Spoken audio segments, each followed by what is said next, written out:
Good evening and welcome to your English news package with Radio and Television Tonga for the hour. Making headlines, Tonga joined many countries around the world in marking Armistice Day yesterday. Police reopens case of fire incident at Vava'o due to family's request, and police recorded the 12th road fatality for this year at Eua, which is a hit and run. Now for the stories in details. The Crown Prince Nuku'alofa was at the cenotaph yesterday at Pangailahi to mark those who lost their lives during World War I in 1914 to 1918. Mark Ake tells you more.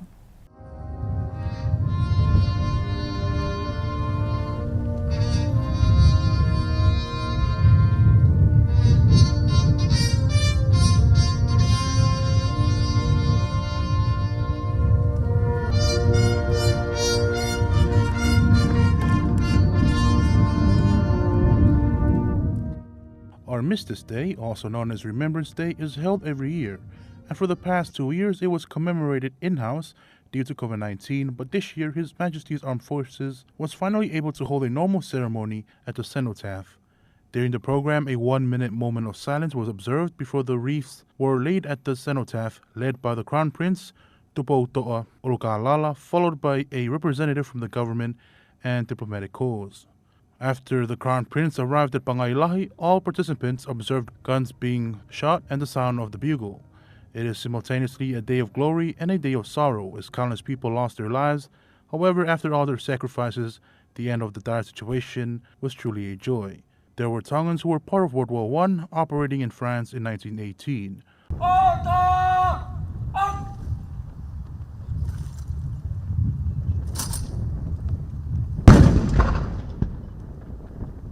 The armistice, an agreement to end the fighting of the First World War, as a prelude to peace negotiations.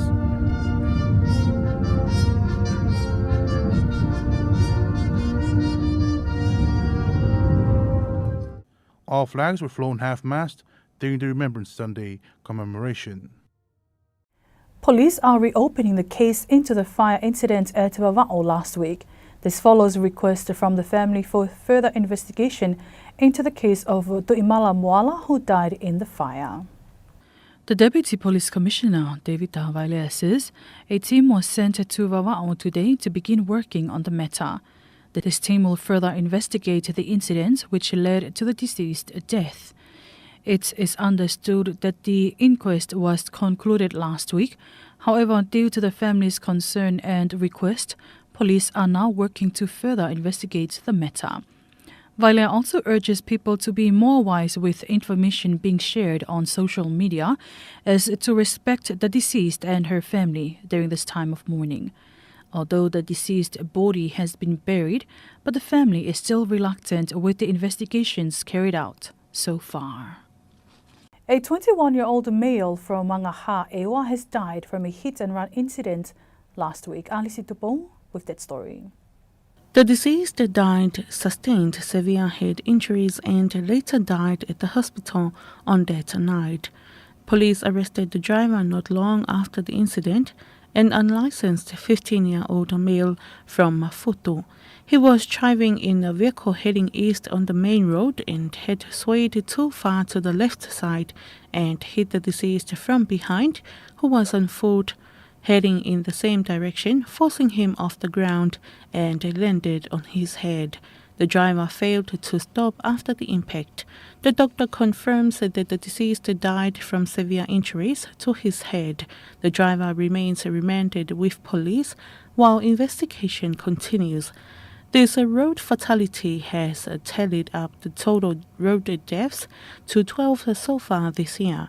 Police urges the public to be more cautious when driving on the road to prevent further tragedies, especially now as Tonga is approaching the festive season. Police also reminds parents to make sure their children are with an adult when driving and to never allow unlicensed persons to drive on the road, as road safety is everyone's responsibility. Reporting for Radio and Television Tonga News, I'm Alice Tupo.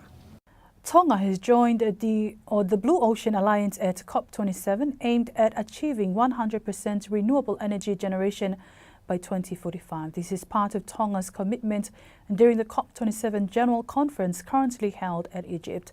Makake with that story. The Honorable Finance Minister, Honorable Teofilusi Tiweti, and a representative from the Blue Planet Alliance, Hank Rogers, signed a contract for the commitment that will reach the targets in 2045. The overall generation from renewable energy, including solar and wind energy, is currently at 14 to 16%. It is understood that there was a commitment before to hit the target to 50% by 2023, but due to two main challenges Tonga faced, which were the restrictions of COVID-19 and the devastation of the Tonga and Nuku'alofa eruption and tsunami, the operations were delayed. The establishment of the Sustainable Energy Course is due to the need for renewable energy to meet the target of achieving 70% renewable energy by 2025 and will hit the target by 100% by 2045. This commitment aims to strengthen the efforts to improve and develop energy from renewable energy. At the COP27 General Conference, the world leaders believe that one possible way to help prevent environmental contamination is to use the potential use of natural energy. People were quick to evacuate inland during the tsunami alert warning last Saturday morning, thanks to the siren system being heard clearly throughout Tonga. Anasi Falekaono with that story. The acting director of the National Emergency Management Office, Onimo Moana Whakawakioa, says they have received positive feedback from people who were delighted that the sirens were loud and clear.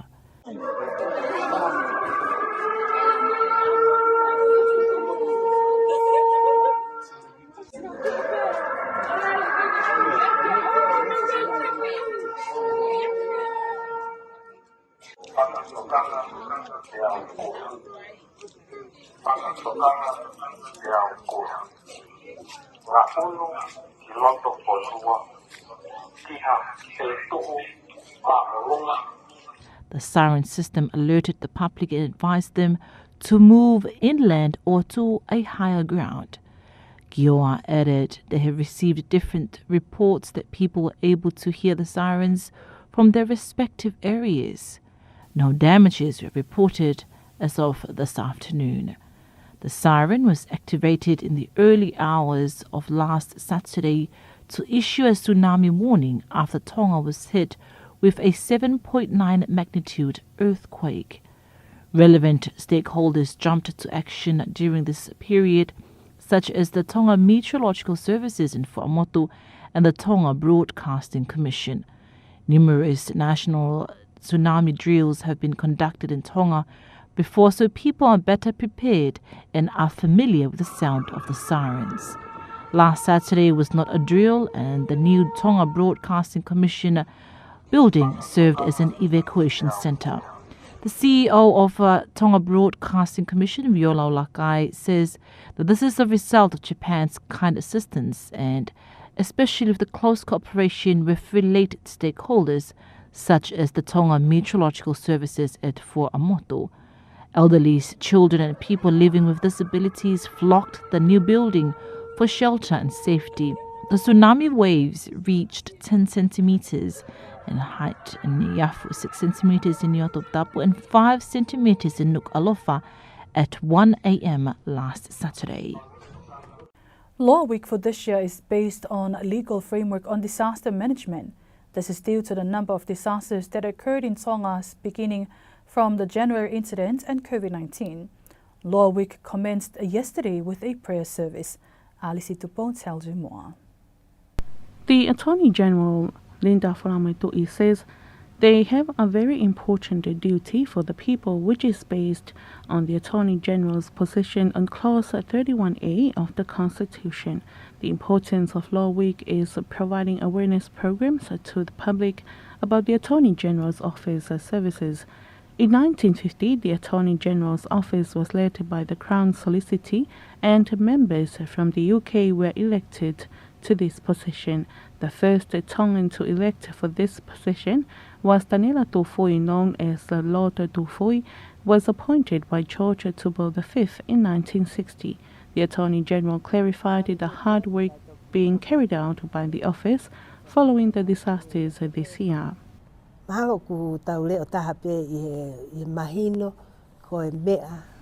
The office faced worked hard this year since January's devastation, also with COVID-19.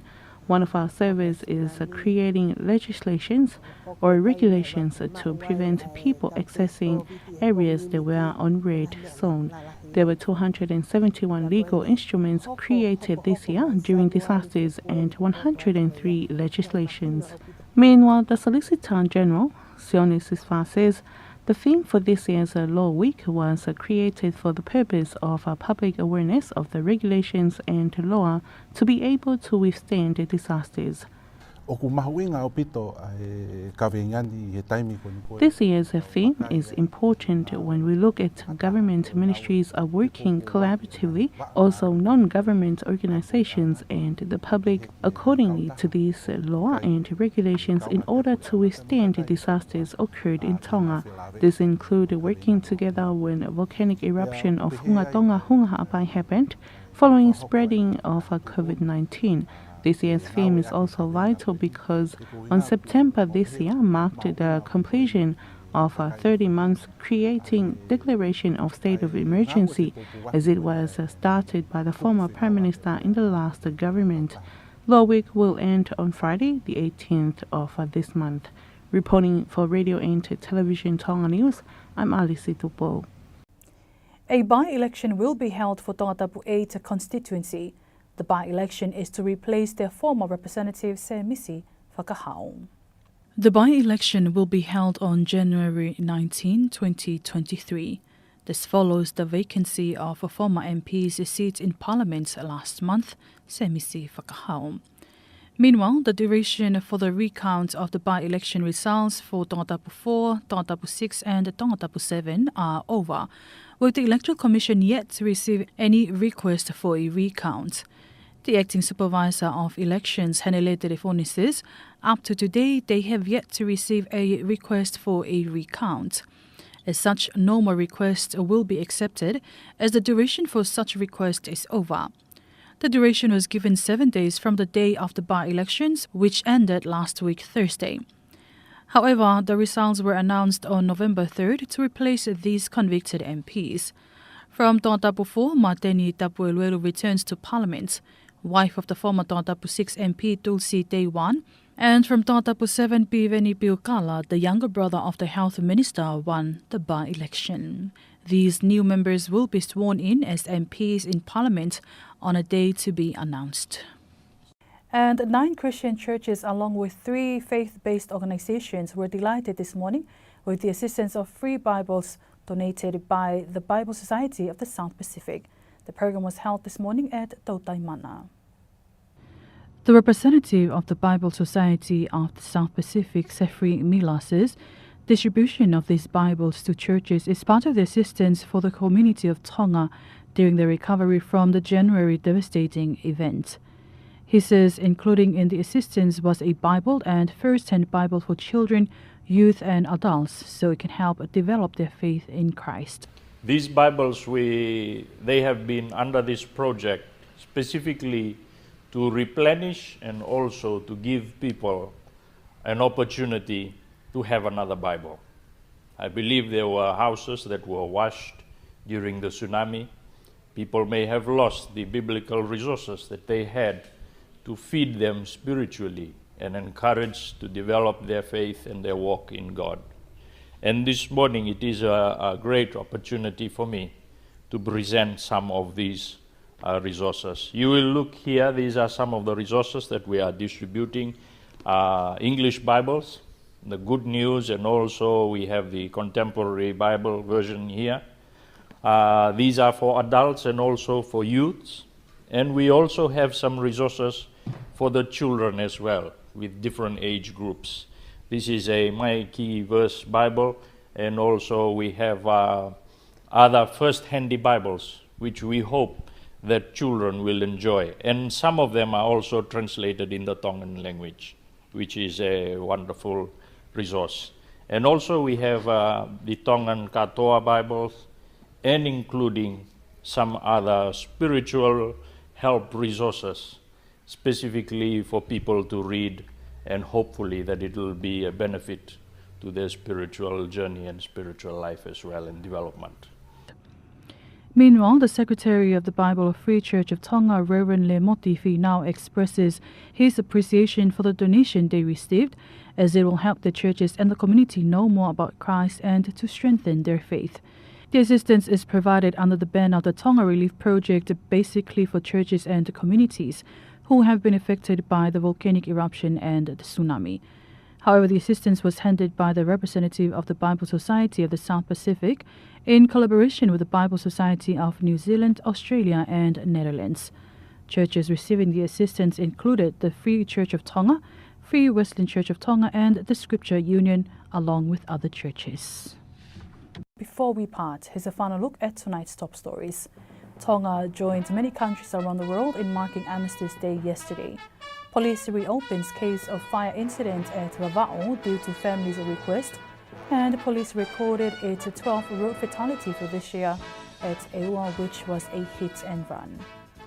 That's it for tonight. Thank you for your company. I'm Malia Gutenbell. Have a blessed evening.